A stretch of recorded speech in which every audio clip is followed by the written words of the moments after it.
My goodness, one of the craziest games I've ever seen. Langston came out of here victorious 56-55. Man, the fans got their money's worth.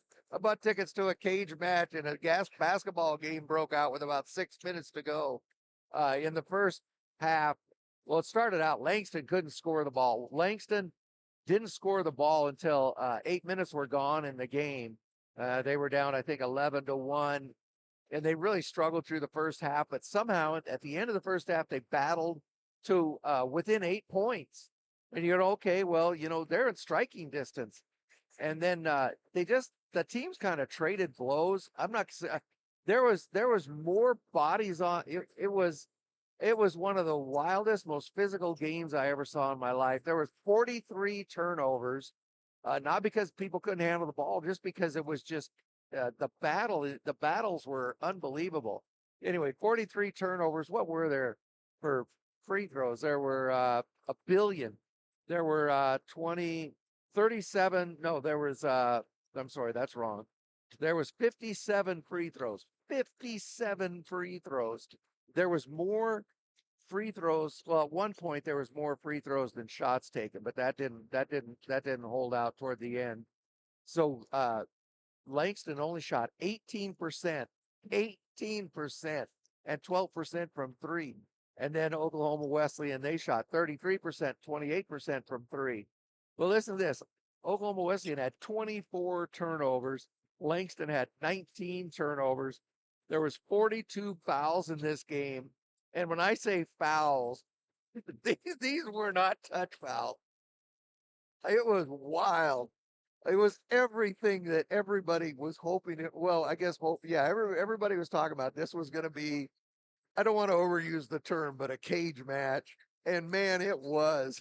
It, uh, so toward the end of the game, Langston made a really bad error. It's amazing it didn't cost them. They were up by one with I think like 8 seconds to go, and they were going to run that play where you take it out of bounds and you throw it to the other side of the inbounds. Well, that it wasn't off a made basket, so you couldn't do that. So that was automatic out of bounds, and they turned the ball over uh, with 8 seconds to go.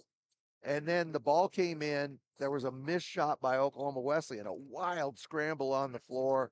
Orlando Thomas and somebody else, I lied, about 8 guys on the floor fighting for the ball. They called a jump ball, which was Oklahoma Wesleyan's possession. And then they had like a second and a half, and they did get a shot up, but it didn't fall. And Langston survived.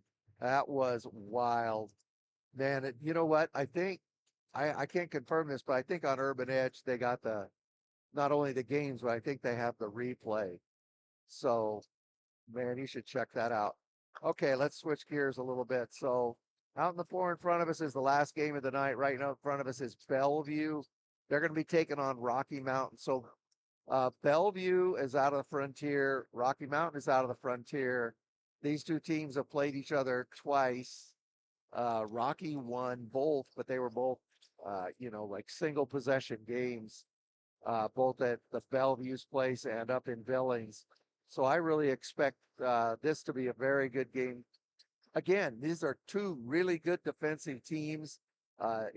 People out there are familiar with Danny Neville and the style of defense he plays, which is Iron Man basketball.